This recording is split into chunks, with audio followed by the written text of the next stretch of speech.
Today, what I'm going to do is walk you through, give you sort of a very quick introduction to cooking with cannabis.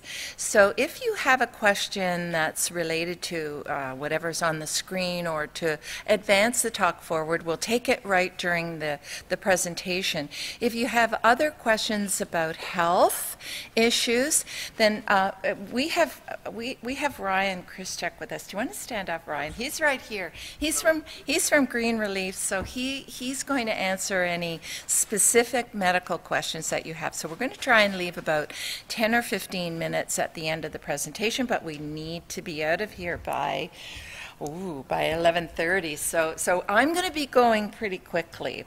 So I'm going to give you a bit of the theory, the background about cooking with cannabis, and then I'm going to come over here and do a quick food demonstration. So make sure that you can see the table. I will lift up the equipment so that you can see, but that's sort of what I'm going to do. So, okay. So, there are three factors that, if you don't remember anything, remember these three things. The first is decarboxylation, and I'm going to explain what that is. The second is infusing cannabis into cooking ingredients so that you can cook with them. A lot of cookbooks out there say that they're cannabis cookbooks, but all they're doing is giving you their old recipes and then telling you to add a drop of cannabis oil or whatever it is. So to me, that's not really cooking with cannabis. That's adding cannabis. And there's nothing wrong with that, but this method gives you the complete control over everything that you want to use it for. And the third factor is dosing. And again, I spent a lot of time developing these recipes so that you know, I've done all the math for you, so that you know exactly how much THC you're getting in every serving and every teaspoon of infused products. So those are the three things. So let's start with decarboxylation. When cannabis is growing in the plant, and after you pick the female flowers, because that's what we do use, and that's why you'll hear a lot of people saying that the cannabis these days is a lot stronger than we remember when we were in high school sneaking a couple of joints. The reason is that the growers today are using female flowers which have the high elevated amounts of THC and CBD and all of the other healing ingredients in them. So, but that raw cannabis contains THCA. It's the molecule, it's an acid molecule. They call it the carboxyl group. It's a hydrogen molecule that is attached to the actual cannabis molecule itself, and that is in its raw form is edible, and there are some healing benefits. So that's why you hear when some people tell you that, oh, I eat it raw and I feel good. Yes, you might, because there are some healing ingredients, but you're not getting the full actual available healing elements unless you get rid of that carboxyl acid, that A, beside the THC or the CBD. So how do you do that?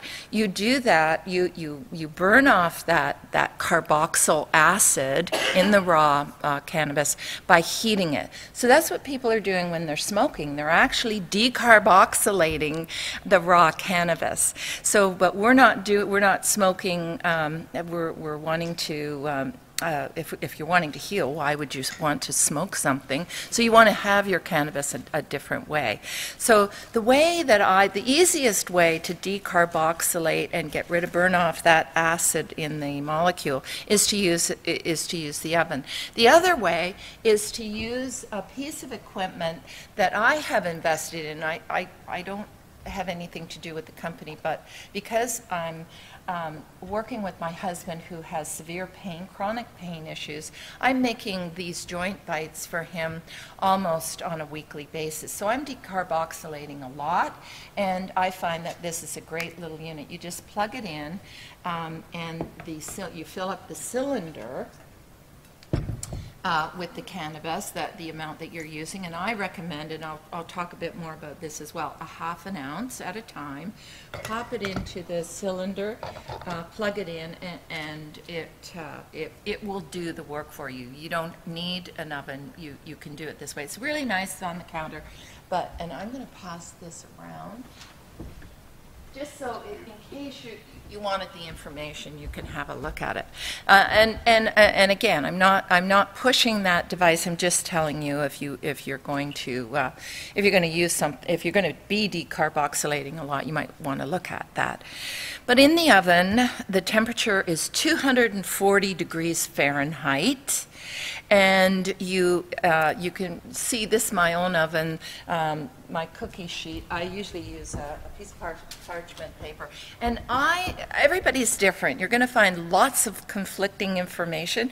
That's because we're all human, and everybody has developed their own system. My system is to do, when I do it in the oven, is to use the whole flour. I like using it that way. I don't grind it before I put it in the oven. And so these times are specific to the whole flour. The one thing I do recommend for people is that you can go to Canadian Tire. I checked them out. I can't remember the price, but they're really cheap. These oven thermometers, they will tell you what your oven is running at. If you're a baker, you know whether your oven runs hot or cold, but you want to make sure that you get as close to the 240 degree Fahrenheit as possible with your oven, and so you bake it in the oven, or you can use the decarboxylator. So that's decarboxylation. It's very important to do it every time you're going to cook. It's very easy. You just get to know to do it. It has a difference of 1 to 1.5 hours. So that's a big difference in an extra ½ hour. Right, and so, yeah. In the book, I will give you specific times. It depends on whether your cannabis is high in CBD or higher in THC, and we give the specific times for each of those ratios. So that's why up here I have a variation. So the second factor then is once you've activated the cannabis, then you're ready to infuse a cooking ingredient. And that could be anything from a fat, which is a butter or oil, coconut oil or olive oil, or a nut butter. I have spice recipes that use the activated cannabis for using in Moroccan foods. So you could activate a spice or a tincture. I've noticed on the internet that a lot of people are using the word tincture, and really what they're meaning is infusion. There's a difference between a tincture and an infusion. A tincture is specifically when a herb, the ingredients and the healing elements of a herb have been pulled out into alcohol. That's a true tincture. When we infuse fats, we're making an infusion. Same principle, but just a different terminology. So together with the idea of infusing comes the issue of dosing. And I always tell people, what are the 3 elements when you're selling real estate? Thank you. So the 3 elements when you're cooking with cannabis: dosing, dosing, dosing. It's extremely important. First of all, you want to know how much THC is in the product that you're eating. And so what I've done is I have developed a chart that tells you exactly how much carrier fat or alcohol to use for the percentage of THC that is in your cannabis. And I'm going to walk you through that in a second. We don't need to worry about that. People ask me, well, what about the CBD? I want to know how much CBD. You don't actually need to calculate the amount of CBD in each serving because that's not the psychoactive ingredient. So as long, if you're concerned about healing and you want a high CBD product, a cannabis product, then you purchase a cannabis that is high in CBD. So we're only concerned about regulating the amount of, so we're only, we're only concerned with the amount of THC that you have in the product. And the whole rule about dosing is that you don't start with 10 milligrams, which is the standard dose. It is the standard in the industry. However, if you're new to cannabis or you're treating yourself with cannabis for pain or inflammation, then you want to start low because the rule is it's the lowest effective dose for you. Everyone is different, and when you're starting, you may be sensitive to it, and you may have effects with 1 milligram. So why would you go to 10 milligrams when 1 milligram works for you? So it's the lowest effective dose. So we always recommend that if you're a first-time user of cannabis, then you start with between 1 milligram and 5 milligrams of THC. And the rule is start low, go slow. So I'm going to show you how to figure out. And I put this photograph here because it shows you what a ½ an ounce looks like. And throughout my recipes and for infusing, I always use 1/2 ounce. So all of my measurements will work out for the exact dose of 1 teaspoon equals 10 milligrams of THC. And here's how, here's how you know that, here's how you can tell, because this is the actual product, and I'll pass this around for you. This is a product made by Green Relief, and we have a representative here from Green Relief who's going to actually answer any medical questions for you. But I love this company because they're growing their cannabis using aquaponics. So there is no chemical in fertilizer to make the cannabis grow. They're using fish, and the waste from the fish actually feeds the plants, and then that water, that cleaned water, goes back. So it's all recycled. And ask Ryan what they do with the fish when the fish get to be adults. So on the back of the package, with your prescription, and I've got a copy of the back. This is the back. This is my husband's actual. This is an actual package that we've used for him, and we know that it is high. This particular product is high in CBD and lower in THC. The CBD is about 2 times, and I'm just going to pass this around, Deb. Thank you. This is down by, whoops, sorry.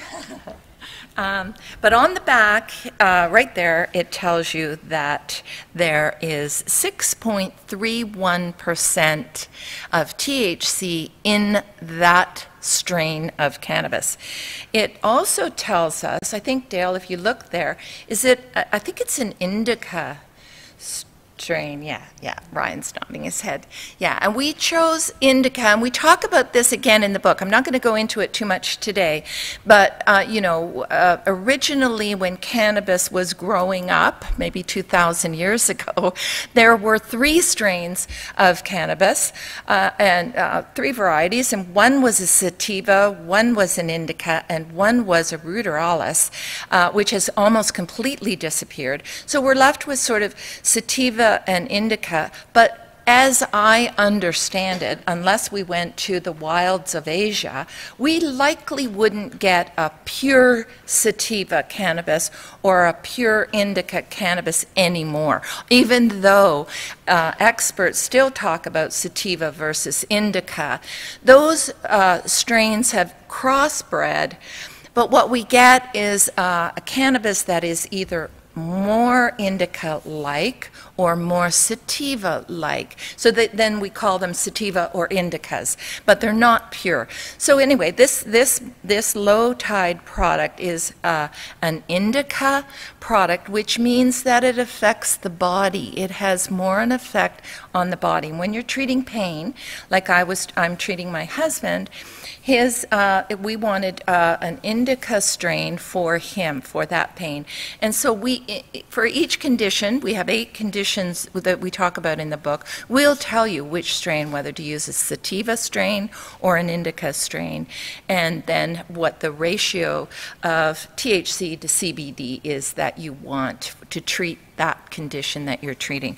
And likely Ryan will have more information about that as well. But so just remember that there is 6.31% of THC in that cannabis. So, so in order to dose, and I don't know if you can actually see that. Actually, I didn't bring my. There's always something I forget. I forgot my pointer. But I'm going to walk you through. This chart is throughout the book. And what it means is that I've done the math again for you. So that let's look at the top line. If you can read it, I'll read it out to you. It's really small, isn't it? Okay, let's do our moment then.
Thank you.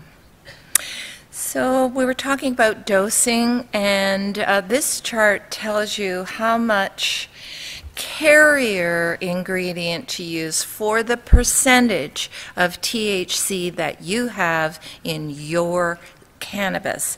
And so the left-hand column is the amount of THC, and it ranges, the first amount is 0 to 6%, and the second column is, or the second row is 7 to 13%, and the last two are 14 to 15, and then over 16% THC. So I've broken it into 4 different ranges of THC. So ours is in the top bracket at 6.3% of THC, and the amount of cannabis always stays the same.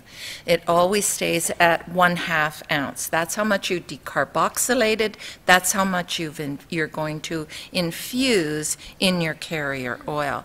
And so then on the right-hand column is the amount of carrier to use. So as the percentage, I don't know if you can see it, but as the percentage of THC gets higher, the amount of carrier that you use gets higher, the amount gets higher as well, to keep your dose at 10 milligrams per teaspoon of carrier, whatever it is that you're using. That way, if you know you want to start with 5 milligrams of THC, you simply use a half a teaspoon. So it's really easy to dose this way. And what can you use as an infusion? You can use fats like butter, and I tell you how to make your own ghee so that you can keep the cannabis butter on the counter without refrigerating it. It's a great way to infuse butter by using ghee. You can use coconut or hemp oil would be even better, because hemp oil would be high in CBD, so you're mixing those two together for an even better healing effect. Or you could use avocado or olive oil. And the way to infuse those fats is I use a slow cooker. There are other machines out there that you can purchase, but if you have a small 6 to 8 quart slow cooker, you put the ingredients in, you put your amount of fat in along with and you can see at this point now I've taken the flowers and I've just crumbled them up a little bit to make them easier to infuse the THC and CBD into the fat. And you put the slow cooker on for an hour at low heat, and all you're doing is you're gently heating the fat. And fat is the very best ingredient to coax those cannabinoids, flavonoids, terpenes, and all of those beautiful healing elements that are in the cannabis right into the fat, so that then you've got those healing elements. Because the cannabinoids are fat soluble. So, and coconut oil is, because of its structure, is, in my view, the best oil to use to coax the most healing properties out of the cannabis. That's the one that I use. And then once you've done that for an hour, you can do it for longer, but you don't really need to. An hour is probably pretty good. And then you just strain it. You'll notice I'm using a coffee filter there through a mesh strainer into a measuring cup, and that gives you your clear, you can see at the bottom there, it's pretty clear, no bits. The reason that I infuse an oil is so that my family they don't actually see those green bits in the food. If you don't mind the green bits, you don't need to strain it off. Now, taking a look at that leftover cannabis that's in the coffee filter, don't throw that away. I have recipes that use that now. Yeah, at first I was composting it, and then I thought to myself, I wonder if that's still potent. And it is. It still has lots of properties of the cannabis in it. So. Well, that's the question. How potent would it be? And I tell you, I've got some funny stories about using, how much do you use? I would still use a teaspoon. Yeah, I would still use a teaspoon. It's pretty potent. I thought it would be a little spent, so I was putting it into Coke. I've got a cocoa recipe and a latte recipe, and it's got a lot of kick to it still.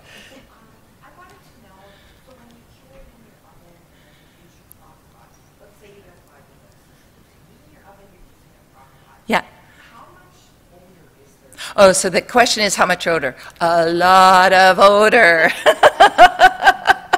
Now, I put the lid on the crock pot, so it's kind of contained. But when you're doing it in the oven, yeah, if you live in an apartment building, pretty much everybody on either side of you is going to know you're decarboxylating today. And that's another reason why some people are choosing to use this device to decarboxylate. It's just up to you.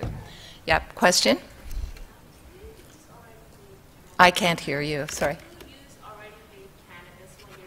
Okay, here's a good question. Can you use vaped cannabis? You absolutely can. So if you're vaping raw cannabis, it's been heated, so it's been decarboxylated. It has been activated. You can use that and infuse your fats and oils.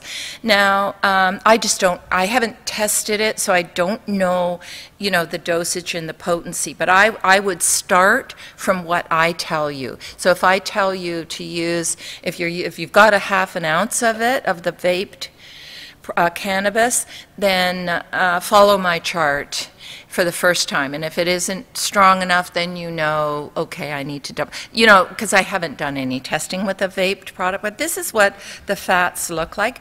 But I also have instructions for infusing honey, for infusing spice pastes, and there's even the two at the back, the two bottles at the back are my, I call them herbed butters. So those are also using, also being infused. And of course I said that they can be, the cannabis can be infused in alcohol.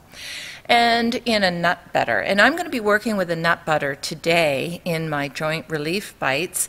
So what I did to make the nut butter was I took my decarboxylated cannabis, the cooled cannabis, and I put it into the, there's a little sister, a little mini sister a piece of equipment that comes with this Ninja product. I'm not promoting Ninja, but I do like it, I have to tell you. So it's a smaller container, and so what I do is I follow my chart for the amount of nut butter, and I just, for demonstration purposes, I just buy a peanut. So you need to know that there's peanut butter in this one, but you could make your own nut butters. And so follow my chart, use the amount, the recommended amount of carrier for the percentage of THC that was in your product, and then I powder the cannabis in this little container, and then I add the nut butter. I don't strain it out. And I do the same with the honey, because as you can imagine how you would strain honey, you know, you can't get it out. So you powder the cannabis first and then add the nut butter and powder that. So that's how you get a can of butter. So just to wrap up, know the percentage. You need to know the percentage of THC in the strain that you're buying, and that by law in Canada, they have to print the percentage of THC that's in your raw flower. And so you need to remember that, so keep a log, follow my chart, and follow my recipes. Use the amount of can of butter or can of nut butter or whatever ingredient you've infused. Follow my recipes and use those amounts. Come and see us if you want a signed copy. Ellen is here today, so both of us are signing books at Ruth 133. And I'm going to, oh good, I've got about 4 or 5 minutes, and I'm just going to show you how to make these joint relief bites. Now, the thing about these bites is that, first of all, they're raw, so I liked that aspect of it. And I've looked at making a balance of some meat protein and also some vegan and vegetarian recipes in the book. So I tried to come up with that balance. There's no sugar, but I'm using dates as a sweetener for the bites.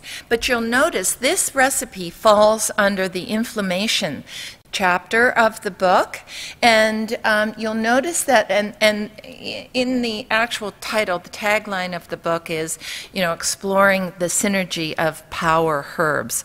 So because I'm a culinary herbalist, I couldn't help myself. I had to bring in some of the other healing herbs that I've worked with for over 30 years. So in this recipe, we've got what do we have? We've got ground ginger, ground turmeric, and actually I've got some cinnamon as well. It doesn't show up here, but the cinnamon is, all three of those herbs are anti-inflammatory. So you're getting that benefit. If you want more turmeric, I've just added 1/4 teaspoon here, but if you are treating inflammation, you might want to put more turmeric in these bites. And that's the whole point about making your own edibles. First of all, you know the quality of the cannabis that is going in. It's not trim, it's not keef, it's actual pure whole flower, whole herb medicine that you're using.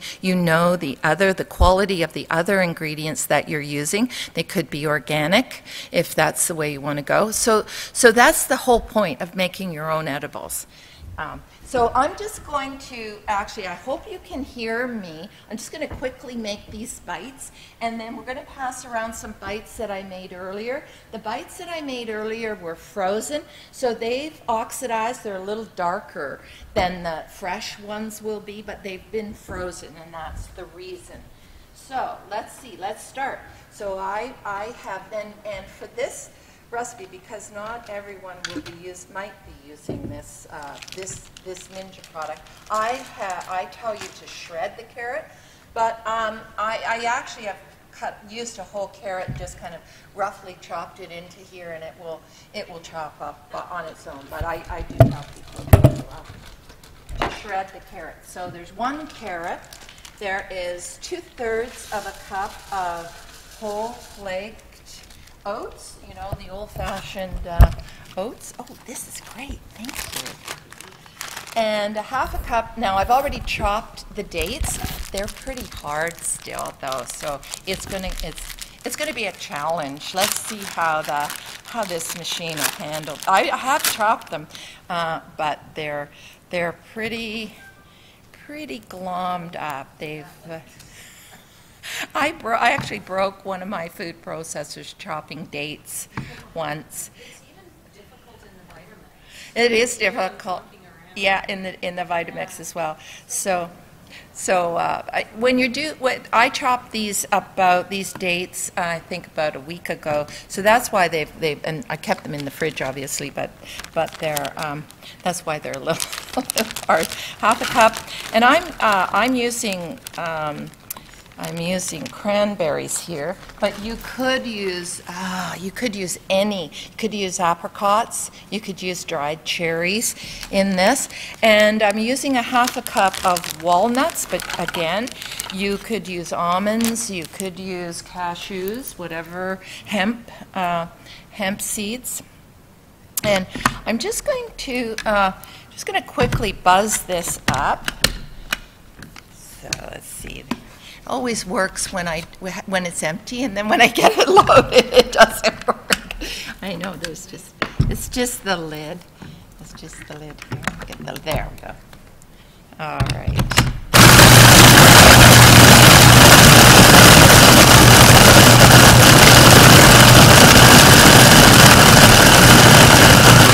So then I'm going to add the spices. So that's the ginger, the cinnamon, and the turmeric. And keep in mind, I think I actually measured 1/2 a cup of turmeric instead of a 1/2 a teaspoon instead of the 1/4 of a teaspoon of turmeric. So you're going to get a little bit of turmeric flavor. And then the 1/4 cup of the nut butter. And here's where I really want you to do this in a food processor, a Vitamix, or some kind of actual, piece of equipment that's going to really distribute this nut butter throughout the mixture.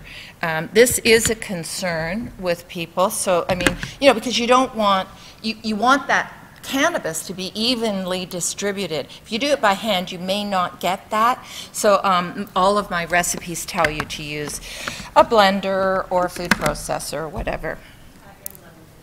Okay, we're just going to do this.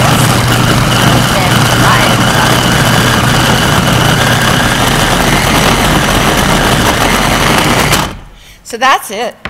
And the only other thing that I would mention is that you want to follow the exact measurement for the serving size. And I'm pretty sure that this recipe calls for you to drop them. Yes, question? So you infused the cannabis oil? No, it was a nut butter. Yeah, sorry. So Yeah. you infused the cannabis oil into the nut butter? No, I infused the nut butter directly. Yeah. I put the decarboxylated cannabis into the small little food processor that comes with this equipment, and I ground it to a powder, and then I added peanut butter. And so, yeah, so there's this way is actually easier because you don't have to heat it in the to draw out. You actually got the cannabis in the nut butter. Cannabis stays in the nut butter. Yes.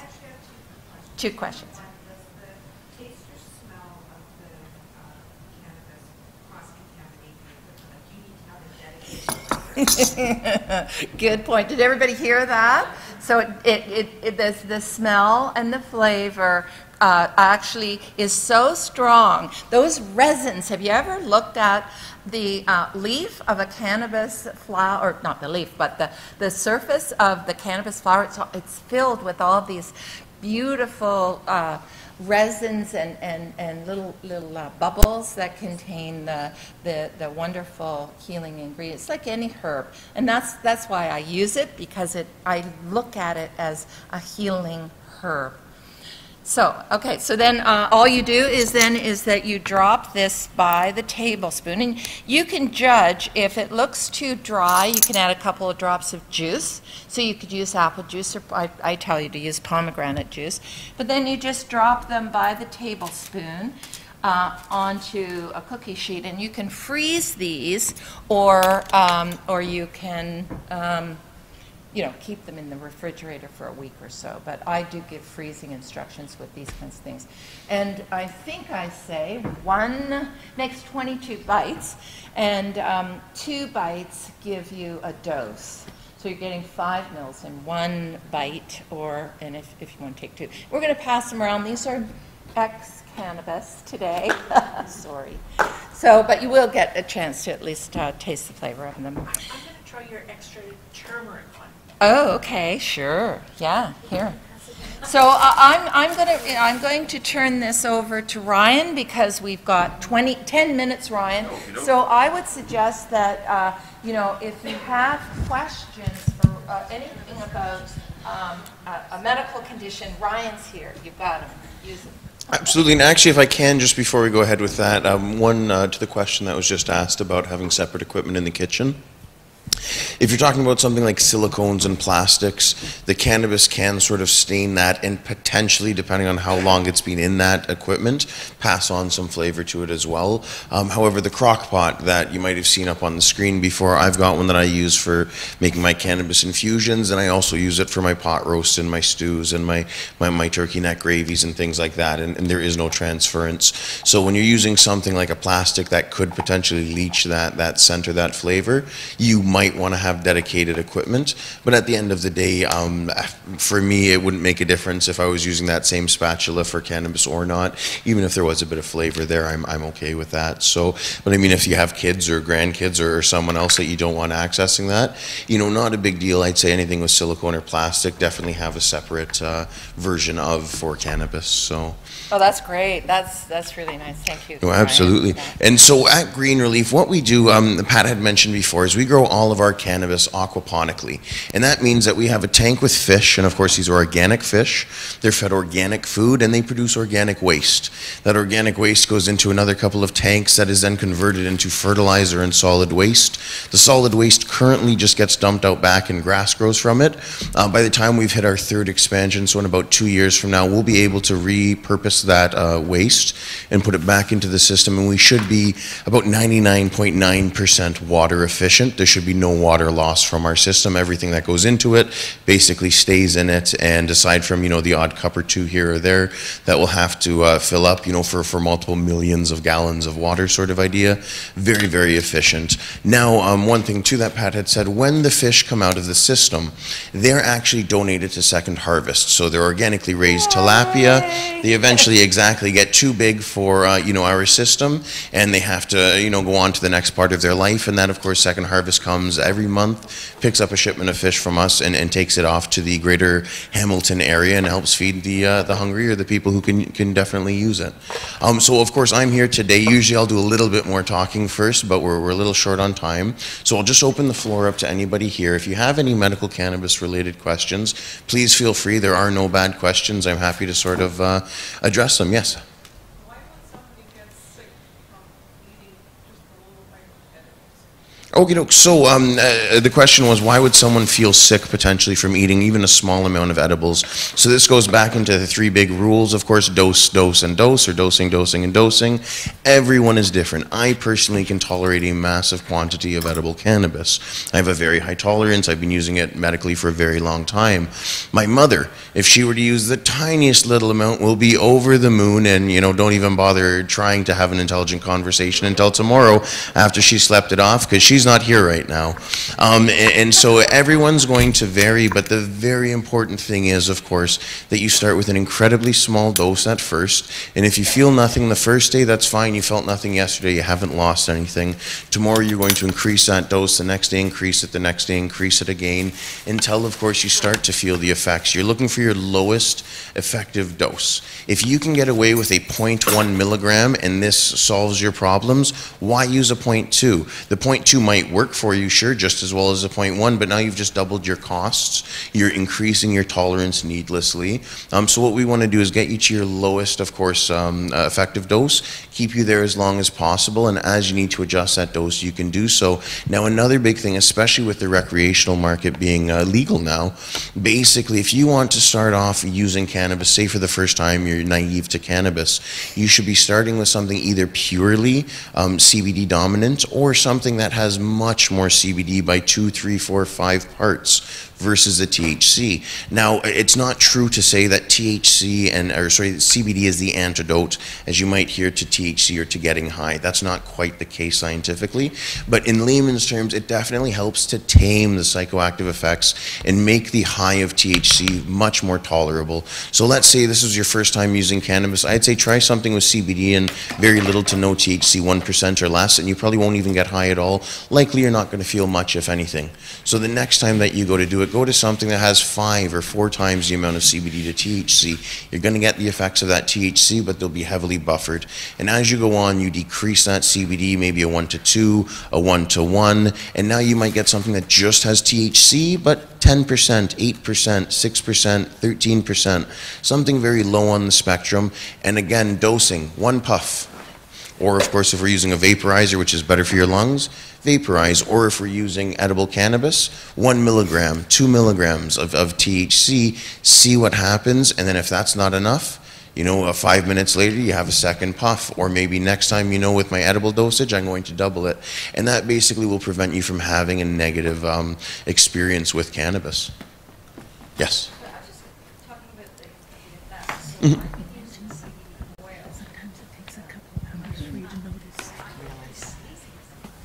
Okay, absolutely. It depends. So some people with CBD, what she is saying, and she's been using CBD oil, and it tends to make her a little bit more sedated, a little bit sleepy. So 2 things that we'll look at there. 1, how much THC could potentially be in that oil. That's one thing that could add into the sedation, because THC... Okay, so if there's going to be 0, that's generally not going to be an issue. From there, I would say, what strain is that CBD oil taken from? Is it taken from an indica? Because the terpenes, the smell chemicals that come along with that indica strain can definitely add to the sedating effects. And so they might still be present, adding to that. Beyond that, CBD can be, and the whole idea, a lot of people use it for things like anxiety, for example. It's very calming and it's very relaxing. Some people find it very mentally clarifying. I personally do. I use it in the morning before I go to work. Keeps my mind clear. It helps me focus. It helps me function.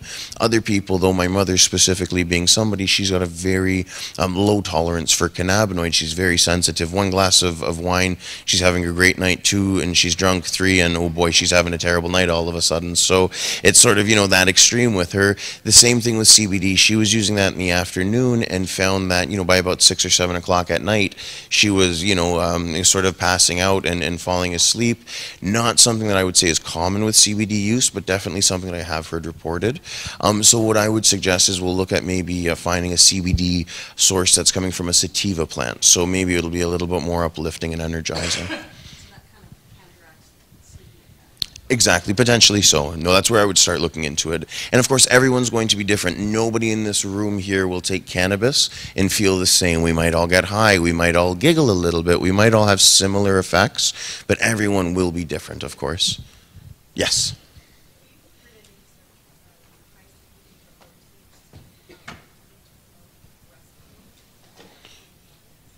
No, that's a great question, though. So this question was about promotion of breast milk and breastfeeding mothers, and the use of CBD with a small amount of THC to help sort of, I guess, kickstart, if I can say, sort of the process there. Now, this endocannabinoid system, which of course exists in everybody's body, the newest of newborn sort of idea is born with an endocannabinoid system, just like a nervous system and a respiratory system and all the rest. The endocannabinoid system's main purpose is to help the body find homeostasis, to essentially just work properly, not too hot, not too cold, just right. And so I feel that if someone was having some sort of an imbalance that was causing an issue with that, there definitely is the potential, at least, for cannabinoids to help with that. I would want to be very careful about cannabinoids and, of course, the child at that point because of the developing brain. But with that being said, there's a lot of research going into cannabis and children at the moment with things like epilepsy, for example, and different cancers. So I think going forward we will see a lot more information. I know that there's one study that says CBD has an effect on the endometrial lining, if I'm not mistaken, and it doesn't say whether it's a good thing or a bad thing. It's literally just there's an effect, we noticed a difference. So things like that, I mean, you know, is it something that we want to necessarily risk right now until we have more information on it? Personally, if it was my child, I'd say no, let's get some info. But at the end of the day, I'd also say, hey, let's start that research yesterday. So 100%. Thank you, and I'm just going to say that Brian is going to come up to the booth, and so that if you have any personal questions regarding your own, you or a loved one, then by all means take advantage of it. And so I'm going to go up to the booth now, and thank you so much. You've been a Absolutely. Thank you kindly, everyone. Cheers.